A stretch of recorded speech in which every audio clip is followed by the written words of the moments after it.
Hello बच्चा party once again welcome back to our YouTube channel study जी classes. तो बच्चों आज के इस नए वीडियो लेक्चर में आप सभी लोगों का एक बार फिर से स्वागत है। तो बच्चों आज के इस नए वीडियो लेक्चर में यहाँ पर बच्चों हम एक और इम्पॉर्टेंट टॉपिक के बारे में अध्ययन करने वाले हैं, जिस टॉपिक का नाम बच्चों यहाँ पे लिखा गया है संधारित्र की धारिता पर परावैद्युत का प्रभाव। तो बच्चों ये हमारा आज का सबसे इम्पॉर्टेंट टॉपिक होने वाला है। तो इस टॉपिक के अंदर में बच्चों यहाँ पर हम एक और इम्पॉर्टेंट फॉर्मूले का डेरिवेशन करने वाले हैं, जहाँ पर बच्चों मैं आप सभी लोग को इस टॉपिक के हर एक बेसिक पॉइंट, हर एक बेसिक कंसेप्ट के बारे में अच्छी तरह से बताने वाला हूँ और समझाने वाला हूँ। तो बच्चों अगर आप सभी लोग को आज की वीडियो पसंद आती है तो इस वीडियो को लाइक, शेयर और सब्सक्राइब जरूर करिएगा और अपने दोस्तों के साथ में इस वीडियो लेक्चर को ज़्यादा से ज़्यादा शेयर करिएगा। तो इसी के साथ बच्चों यहाँ पर हम आज का इम्पोर्टेंट टॉपिक स्टार्ट करते हैं। तो बच्चों आज का इम्पोर्टेंट टॉपिक स्टार्ट करने से पहले अगर अभी तक आप सभी लोगों ने इसके प्रीवियस वीडियो लेक्चर के बारे में अध्ययन नहीं किया है तो सभी वीडियोज़ का लिंक आपको इस वीडियो के नीचे डिस्क्रिप्शन बॉक्स में मिल जाएगा। आप सभी लोग जा करके अच्छी तरह से हर एक बेसिक पॉइंट, हर एक बेसिक कंसेप्ट के बारे में अध्ययन कर सकते हैं। तो बच्चों इसी के साथ यहाँ पर हम आज का इम्पोर्टेंट टॉपिक स्टार्ट करते हैं। तो बच्चों अब हम यहाँ पर सबसे पहले बात करने वाले हैं इस टॉपिक के अंदर में समांतर प्लेट संधारित्र के बारे में। इसके बारे में आप सभी लोग अच्छी तरह से जानते हैं। तो बच्चों यहाँ पर हम सबसे पहले समांतर प्लेट संधारित्र का फिगर बनाने वाले हैं। तो बच्चों यहाँ पर आप सभी लोग जानते हैं कि हम दो यहाँ पर समांतर प्लेटें बनाने वाले हैं। तो बच्चों यहाँ पर हम मानते हैं कि ये जो हमारी प्लेट होती है इस प्लेट को बच्चों हम क्या कहते हैं, प्लेट नंबर ए कहते हैं। ठीक इसी प्रकार से यहाँ पर बच्चों हम बात करते हैं कि जो हमारी दूसरी प्लेट होती है इस प्लेट को बच्चों हम क्या कहते हैं, प्लेट नंबर बी कहते हैं। तो इसके बारे में आपको यहाँ पर जानकारी होती है। अब बच्चों साथ में आप सभी लोग ये भी यहाँ पर जानते हैं कि जो हमारी प्लेट नंबर ए होती है इस प्लेट पर जो हमारा आवेश होता है वो प्लस का आवेश होता है, जिनको बच्चों यहाँ पर हम कुछ इस प्रकार से दिखाते हैं। और ये जो हमारा धन आवेश होता है प्लेट नंबर ए पर एक समान रूप से वितरित होता है। ठीक इसी प्रकार से बच्चों अगर हम बात करते हैं कि प्लेट ए पर जो हमारा टोटल आवेश होता है वो कितना होता है, तो यहाँ पर आप सभी लोग अच्छी तरह से जानते हैं कि प्लेट ए पर जो हमारा टोटल आवेश होता है वो प्लस का क्यू आवेश होता है। ठीक इसी प्रकार से बच्चों यहाँ पर हम बात करते हैं कि जो हमारी प्लेट नंबर बी होती है इस प्लेट पर जो हमारा आवेश होता है वो माइनस का आवेश होता है, जिनको बच्चों यहाँ पर हम कुछ इस प्रकार से दिखाते हैं। ठीक इसी प्रकार से यहाँ पर बच्चों हम बात करते हैं कि प्लेट बी पर जो हमारा टोटल आवेश होता है वो बच्चों यहाँ पर हमारा माइनस का क्यू आवेश होता है। तो बच्चों अब हम यहाँ पर बात करने वाले हैं कि अगर एक प्लेट पर हमारा क्या है, प्लस का आवेश है और दूसरी प्लेट पर बच्चों हमारा क्या है, माइनस का आवेश है, तब इस केस में इन दोनों प्लेटों के बीच में बच्चों हमारा क्या होता है, एक वैद्युत क्षेत्र उत्पन्न हो जाता है। जिस वैद्युत क्षेत्र की तीव्रता की अगर हम बात करते हैं तो आप सभी लोग अच्छी तरह से यहाँ पर जानते हैं कि जो हमारी वैद्युत क्षेत्र की तीव्रता होती है वो प्लस आवेश से माइनस आवेश की तरफ होती है, जिनको बच्चों यहाँ पर हम कुछ इस प्रकार से दिखाने वाले हैं। तो बच्चों ये जो हमारी वैद्युत क्षेत्र की तीव्रता होती है प्लस आवेश से माइनस आवेश की तरफ होती है, और इस केस में जो हमारी उत्पन्न होने वाली वैद्युत क्षेत्र की तीव्रता है उसको बच्चों यहाँ पर हम ई नॉट से रिप्रेजेंट करते हैं। अब बच्चों यहाँ पर आपका सबसे सॉलिड क्वेश्चन उठता है कि यहाँ पर जो हमारी उत्पन्न होने वाली वैद्युत क्षेत्र की तीव्रता है इसको हम ई नॉट से यहाँ पर क्यों दिखा रहे हैं, क्योंकि बच्चों आप सभी लोग अच्छी तरह से यहाँ पर जानते हैं कि जो हमारी प्लेट नंबर ए है और यहाँ पर जो हमारी प्लेट नंबर बी है, इन दोनों प्लेटों के बीच का जो हमारा माध्यम होता है बच्चों निर्वात का माध्यम होता है। तो इस केस में इनके बीच में जो हमारी उत्पन्न होने वाली वैद्युत क्षेत्र की तीव्रता होती है उस वैद्युत क्षेत्र की तीव्रता को यहाँ पर हम क्या करते हैं, ई नॉट से रिप्रेजेंट करते हैं। तो यहाँ तक आप सभी लोग को हर एक बेसिक पॉइंट, हर एक बेसिक कंसेप्ट अच्छी तरह से क्लियर हो जाता है। तो बच्चों अब हम यहाँ पर बात करने वाले हैं कि इन प्लेटों के बीच में टोटल हमारी वैद्युत क्षेत्र की तीव्रता कितनी होती है, इसके बारे में हम बात करने वाले हैं। तो बच्चों अब हम यहाँ पर सबसे पहले लिखने वाले हैं प्लेट ए। तो यहाँ से बच्चों हमारा राइटिंग सेक्शन स्टार्ट होता है। तो यहाँ से बच्चों हम लिखते हैं प्लेट ए तथा प्लेट बी के मध्य वैद्युत क्षेत्र की तीव्रता, जिसको बच्चों यहाँ पर हम शॉर्टकट में कुछ इस तरह से लिखते हैं, वैद्युत क्षेत्र की तीव्रता, जिसको यहाँ पर हम ई नॉट से रिप्रेजेंट करते हैं। तो इस केस में जो हमारी वैद्युत क्षेत्र की तीव्रता होती है ई नॉट इक्वल टू बच्चों यहाँ से हमारा फॉर्मूला होता है क्यू बटे बच्चों यहाँ से हमारा जाएगा ए इंटू एप्सिलॉन नॉट होता है। तो बच्चों यहाँ पर आप सभी लोग इस वैद्युत छेद की तीव्रता के फार्मूले के हर एक टर्म के बारे में अच्छी तरह से जानते हैं, जहाँ पर बच्चों आप सभी लोग ये जानते हैं क्यू बच्चों हमारा क्या होता है, आवेश होता है, ए बच्चों हमारे क्या होता है, इन दोनों प्लेटों का क्षेत्रफल होता है, और एप्सिलॉन नॉट बच्चों हमारा क्या होता है, इन दोनों प्लेटों के बीच का हमारा माध्यम होता है, जिस माध्यम को बच्चों यहाँ पर हम क्या करते हैं, एप्सिलॉन नॉट से निरूपित करते हैं।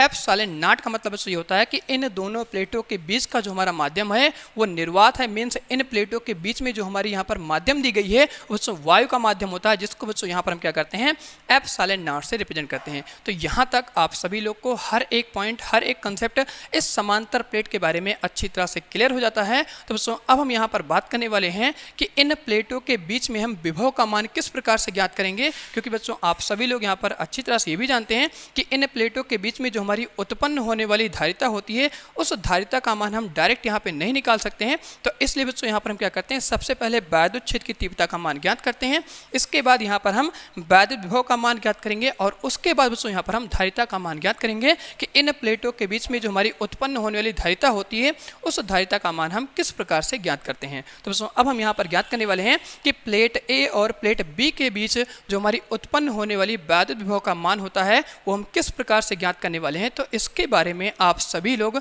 अच्छी तरह से जानते हैं कि हम ई और भी के संबंध के बारे में अच्छी तरह से अध्ययन कर चुके हैं। तो उसी फॉर्मूले का प्रयोग करके यहाँ पर बच्चों हम इन प्लेटों के बीच में उत्पन्न होने वाला विभव का मान ज्ञात कर सकते हैं। तो बच्चों अब हम यहाँ पर लिखने वाले हैं विभव के सूत्र के अनुसार। तो बच्चों यहाँ से हमारा फॉर्मूला होता है वी नॉट इक्वल टू बच्चों यहाँ से हमारा जाएगा ई नॉट इंटू बच्चों हमारा क्या हो जाएगा, डी हो जाएगा। अब यहाँ पर आपका सबसे अच्छा क्वेश्चन उठता है कि डी बच्चों हमारा क्या है, क्योंकि आपको ये जानकारी होती है वी नॉट बच्चों हमारा क्या होता है, विभव होता है, और ई नॉट बच्चों हमारा क्या होता है, विभवांतर होता है।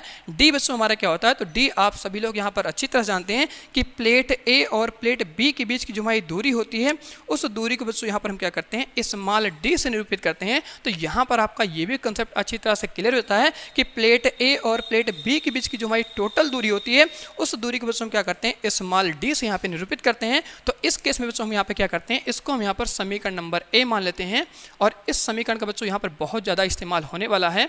तो अब बच्चों यहाँ पर हम क्या करेंगे, समीकरण ए से यहाँ पर उठा करके हम ई नॉट का मान रख देंगे। तो इस केस में प्लेट ए और प्लेट बी के बीच में टोटल वैद्युत विभव का मान आपको यहाँ पर आसानी से मिल जाएगा। तो बच्चों अब हम यहाँ पर वी नॉट का मान ज्ञात करने वाले हैं।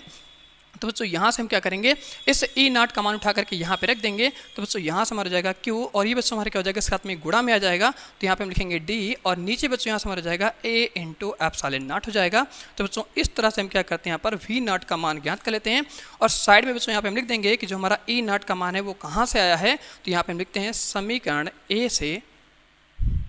तो ये सारे कंसेप्ट आपके अच्छी तरह से क्लियर हो गए।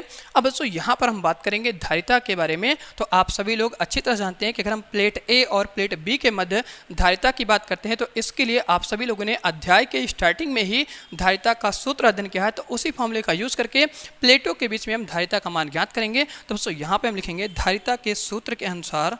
तो यहाँ से बच्चों हमारा फॉर्मूला हो जाएगा धारिता के सूत्र से।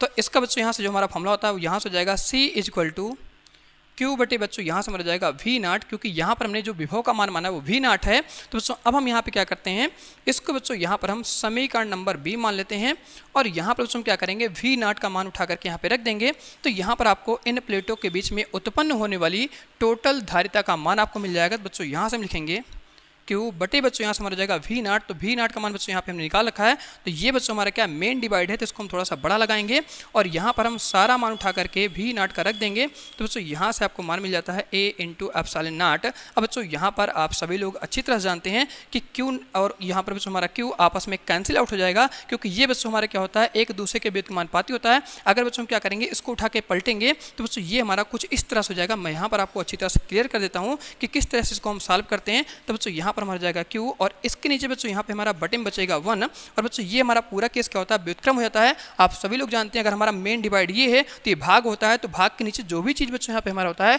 वो गुणे में बदल जाता है, जिसको बच्चों यहाँ पर हम कुछ इस प्रकार से लिखते हैं। तो ऊपर बच्चों यहाँ से हमारा जाएगा ए इंटू एप्सिलॉन नॉट, और नीचे बच्चों यहाँ से हमारा क्या जाएगा क्यू इंटू डी आ जाएगा। अब क्यू से क्यू बच्चों हमारे क्या जाएगा कैंसिल आउट हो जाएगा। तब इस केस में आपको यहाँ पर टोटल धारिता का मान मिल जाता है ए इंटू एप्सिलॉन नॉट और डिवाइड में बच्चों यहाँ से हमारा जाएगा डी। तो इस तरह से बच्चों यहाँ पर हम क्या करते हैं, प्लेटों के बीच में टोटल धारिता का मान ज्ञात कर लेते हैं। तो यहाँ तक आप सभी लोग को हर एक बेसिक पॉइंट, हर एक बेसिक कंसेप्ट अच्छी तरह से क्लियर हो गया होगा। तो बच्चों अब हम यहाँ पर बात करने वाले हैं कि अगर हम इस समांतर प्लेट संधारित्र के अंदर में कोई भी परावैद्युत पदार्थ रख देंगे, तब उस केस में इसके अंदर में जो हमारी उत्पन्न होने वाली वैद्युत क्षेत्र की तीव्रता होती है, या बच्चों आप सभी लोग कह सकते हैं वैद्युत विभव होता है, या आप बच्चों यहाँ पर कह सकते हैं कि इन प्लेटों के बीच में जो हमारी उत्पन्न होने वाली धारिता होती है, उस धारिता पर क्या इफेक्ट होगा उसके बारे में हम बात करने वाले हैं। तो बच्चों आप सभी लोग यहाँ पर अच्छी तरह से जानते हैं कि हम किस तरह से इस समांतर प्लेट संधारित्र के अंदर में परावैद्युत पदार्थ रखने वाले हैं। इसके लिए मैंने आप सभी लोग को इसके जस्ट प्रीवियस वीडियो लेक्चर में अच्छी तरह से परावैद्युत पदार्थ के बारे में बताया था। अगर अभी तक आप सभी लोग को जानकारी नहीं है तो आप सभी लोग जाकर के हर एक प्रीवियस वीडियो लेक्चर के बारे में अच्छी तरह से अध्ययन कर सकते हैं। लिंक आपको सभी वीडियोस का इस वीडियो के नीचे डिस्क्रिप्शन बॉक्स में मिल जाएगा। वहां पर मैंने आप सभी लोग को डिटेल में परावैद्युत पदार्थ के बारे में अच्छी तरह से बताया है और समझाया है। तो दोस्तों अब हम यहाँ पर क्या करने वाले हैं, इस समांतर प्लेट संधारित्र के अंदर में यहाँ पर बच्चों हम परावैद्युत पदार्थ रखने वाले हैं। तो बच्चों यहाँ पर आप सभी लोग जानते हैं कि जो हमारा परावैद्युत पदार्थ होता है बच्चों हमारा कुछ इस प्रकार का होता है, और ये जो हमारा परावैद्युत पदार्थ होता है वो बच्चों हमारा क्या होता है, कांच का होता है, और इसके जो अणु होते हैं वो बच्चों आप सभी लोग यहाँ पर अच्छी तरह जानते हैं। अगर ये हमारा एक परावैद्युत पदार्थ है तो इसके जो अणु होते हैं, मीन्स यहाँ पर जो हमारा आवेश होता है प्लस माइनस, वो एक ही जगह बच्चों क्या होता है, कुछ इस प्रकार से एक समान रूप से इस पूरे पदार्थ के अंदर में भरा होता है। जब बच्चों हम क्या करते हैं, इस परावैद्युत पदार्थ को उठा करके समांतर प्लेट संधारित्र के अंदर में रख देते हैं, तो इस केस में प्लेट ए की तरफ जो हमारा आवेश होता है प्लस का आवेश होता है। ठीक इसी प्रकार से बच्चों यहाँ पर हम बात करते हैं कि जो हमारी प्लेट नंबर बी होती है, इधर की तरफ जो हमारा आवेश होता है माइनस का आवेश होता है। तो इस केस में बच्चों क्या होता है, इन आवेशों का ध्रुवण होता है, जिस वजह से बच्चों यहाँ पर आप सभी लोग कह सकते हैं कि अगर यहाँ पर हमारी क्या होती है, प्लस आवेश होती है, तो प्लस आवेश की वजह से इस परावैद्युत पदार्थ के अंदर में जो हमारे अणु होते हैं वो बच्चों इधर की तरफ क्या होते हैं, माइनस आवेश शिफ्ट हो जाते हैं। और इसी प्रकार से बच्चों यहाँ पर आप सभी लोग कह सकते हैं कि यहाँ पर जो हमारी प्लेट नंबर बी होती है, इस पर जो हमारा आवेश होता है वो माइनस का आवेश होता है। इस वजह से बच्चों यहाँ पर आप सभी लोग कह सकते हैं कि जो हमारा परावैद्युत पदार्थ होता है, इसके अंदर में जो उत्पन्न हमारे प्लस वाले आवेश होते हैं वो इधर की साइड शिफ्ट हो जाते हैं। मीन्स बच्चों यहाँ पर आप सभी लोग ये कह सकते हैं कि अगर इधर हमारी क्या होती है, प्लेट नंबर ए धन आवेश से आवेशित है, तो इधर साइड में इसकी पट्टिका पर यहाँ पर माइनस आवेश आ जाता है। ठीक इसी प्रकार से बच्चों यहाँ पर हम बात करते हैं कि अगर हमारी प्लेट नंबर बी यहाँ पर माइनस आवेश से आवेशित है, तो इधर की साइड में जो हमारा परावैद्युत पदार्थ होता है, इसकी पट्टिका पर इधर साइड बच्चों हमारे क्या हो जाएगा, प्लस आवेश आ जाएगा, जिनको बच्चों यहाँ पर हम कुछ इस प्रकार से दिखाते हैं। तो बच्चों इधर साइड पट्टिका पर जो हमारा आवेश आता है वो माइनस का आवेश आता है, जिनको यहाँ पर हम कुछ इस प्रकार से दिखाते हैं। ठीक इसी प्रकार से बच्चों हम बात करते हैं कि जो हमारी यहाँ पर दूसरी साइड में आवेश आता है पट्टिका पर परावैद्युत के, तो बच्चों यहाँ पर हमारा प्लस का आवेश आ जाता है, जिनको यहाँ पर हम कुछ इस प्रकार से दिखाते हैं। तो बच्चों अब हम यहाँ पर मान लेते हैं कि इस परावैद्युत पदार्थ के अंदर में जब यहाँ पर हमारे आवेश अलग अलग हो जाते हैं ध्रुवण के कारण, तब उस केस में इसके अंदर में जो हमारी वैद्युत क्षेत्र की तीव्रता होती है वो यहाँ पर उत्पन्न हो जाती है, जिसकी दिशा आप सभी लोग यहाँ पर अच्छी तरह जानते हैं कि प्लस आवेश से माइनस आवेश की तरफ होती है, जिनको यहाँ पर हम कुछ इस प्रकार से दिखाते हैं। तो बच्चों ये हमारी क्या होती है, वैद्युत क्षेत्र की तीव्रता होती है। अब बच्चों यहाँ पर आप सभी लोग अच्छी तरह समझ सकते हैं कि अगर हम इस समांतर प्लेट संधारित्र के अंदर में टोटल वैद्युत क्षेत्र की तीव्रता की बात करेंगे कि जो हमारी नेट वैद्युत क्षेत्र की तीव्रता होती है उसका मान हम किस प्रकार से ज्ञात करेंगे, तो बच्चों यहाँ पर आप सभी लोग अच्छी तरह समझ सकते हैं कि जो हमारी निर्वात में वैद्युत क्षेत्र की तीव्रता होती है वो बच्चों यहाँ पर हमारी कुछ इस प्रकार से होती है, जिसको बच्चों यहाँ पर हम E0 से रिप्रेजेंट करते हैं। अगर बच्चों यहीं पर हम बात करते हैं कि जो हमारा परावैद्युत पदार्थ होता है, इसके अंदर में जो हमारी उत्पन्न होने वाली वैद्युत क्षेत्र की तीव्रता होती है, इसको बच्चों यहाँ पर हम E' से दिखाते हैं। तो ये जो हमारी वैद्युत क्षेत्र की तीव्रता होती है बच्चों क्या होती है, निर्वात में जो हमारी वैद्युत क्षेत्र की तीव्रता होती है उसके विपरीत दिशा में होती है, जो बच्चों यहाँ पर हमारी कुछ इस प्रकार से होती है। और इस वैद्युत क्षेत्र की तीव्रता बच्चों हम क्या करते हैं, यहाँ पर E' से निरूपित करते हैं। तो बच्चों इतनी जो हमारी वैद्युत क्षेत्र की तीव्रता होगी ये यहाँ पर बच्चों हमारी क्या हो जाएगी, आपस में कैंसिल आउट हो जाएगी। मतलब इतनी वैद्युत क्षेत्र की तीव्रता बच्चों हमारी क्या हो जाएगी, यहाँ पर खत्म हो जाएगी। तो जो हमारी बची हुई वैद्युत क्षेत्र की तीव्रता होती है बच्चों यहाँ पर हमारी इतनी होती है। तो अब हम इस वैद्युत क्षेत्र की तीव्रता का मान किस प्रकार से ज्ञात करेंगे, तो उसके लिए बच्चों मैं आप सभी लोग को यहाँ पर अच्छी तरह से हर एक बेसिक पॉइंट, हर एक बेसिक कंसेप्ट के बारे में अच्छी तरह से क्लियर करने वाला हूँ। तो बच्चों अब हम यहाँ पर मान लेते हैं कि ये जो हमारा परावैद्युत पदार्थ होता है इस परावैद्युत पदार्थ का जो हमारा परावैद्युतांक मान होता है उसको बच्चों यहाँ पर हम क्या करते हैं, K से निरूपित करते हैं। आप सभी लोग जानते हैं कि हर एक परावैद्युत पदार्थ का परावैद्युतांक जो मान होता है वो अलग अलग होता है, इसलिए बच्चों यहाँ पर हम K मान के चलते हैं। तो बच्चों अब हम अगर यहाँ पे E नेट की बात करेंगे, E नेट का मतलब बच्चों ये हो गया कि यहाँ पर जो हमारी खाली जगह है, यहाँ पर जो हमारी वैद्युत क्षेत्र की तीव्रता होती है, इसका मान हम किस प्रकार से ज्ञात करेंगे। तो बच्चों इस केस में जो हमारी उत्पन्न होने वाली निर्वात में वैद्युत क्षेत्र की तीव्रता E नॉट होता है, इसी में बच्चों हम क्या करते हैं, इस परावैद्युतांक K के मान का आपस में भाग लगा देंगे तो आपको टोटल E नेट की वैल्यू यहाँ पर मिल जाएगी। तो इसी के बारे में बच्चों यहाँ पर हम बात करने वाले हैं। तो बच्चों यहाँ पर हम थोड़ी सी जगह कर लेते हैं और आपको अच्छी तरह से क्लियर करते हैं कि अब हम यहाँ पर E नेट का मान किस प्रकार से ज्ञात करने वाले हैं। तो बच्चों अब हम सेम यही कंसेप्ट, यही लॉजिक यहाँ पर अप्लाई करने वाले हैं। आपको अब यहाँ पर अच्छी तरह से हर एक चीज़ को समझना है कि किस प्रकार से यहाँ पर हम E नॉट का मान निकालेंगे और किस प्रकार से बच्चों यहाँ पर हम V नेट का मान निकालेंगे और किस प्रकार से बच्चों यहाँ पर हम धारिता का मान ज्ञात करने वाले हैं। तो बच्चों अब हम यहाँ पर बात करते हैं E नेट की वैल्यू की। तो बच्चों यहाँ पर हम लिखेंगे E नेट इक्वल टू, यहाँ पर बच्चों हमारा फॉर्मूला हो जाएगा E नॉट बटे बच्चों यहाँ से मरेगा K, क्योंकि आप सभी जानते हैं अगर हम E नेट का मान निकालते हैं तो जो हमारी निर्वात में वैद्युत क्षेत्र की तीव्रता होती है, इसी वैद्युत क्षेत्र की तीव्रता बच्चों क्या करेंगे, इस K का भाग लगा देंगे तो E नेट की वैल्यू यहाँ पर आपको मिल जाएगी। तो E नेट इक्वल टू बच्चों यहाँ से मर जाएगा E नॉट डिवाइड बाई यहाँ से क्या हो जाएगा, K हो जाएगा। अब बच्चों यहाँ पर आप सभी लोग E नॉट का मान जानते हैं, जिनका बच्चों हम यहाँ पर इस्तेमाल कर लेंगे। तो E नॉट का जो हमारा मान होता है Q upon A into epsilon not, इसी मान को उठा करके यहाँ पे हम रख देंगे। तो बच्चों यहाँ पर आपको E नेट का मान मिल जाएगा। तो यहाँ से हम लिखेंगे E नेट इक्वल टू, तो E नॉट का मान बच्चों यहाँ से आपको मिलता है Q डिवाइड बच्चों यहाँ से मर जाएगा A इंटू एप्सिलॉन नॉट और यहाँ पर बच्चों मर जाएगा K। अब जब बच्चों इसको हम थोड़ा सा यहाँ पे सॉल्व करेंगे तो यहाँ पर आपको E नेट का मान मिल जाता है।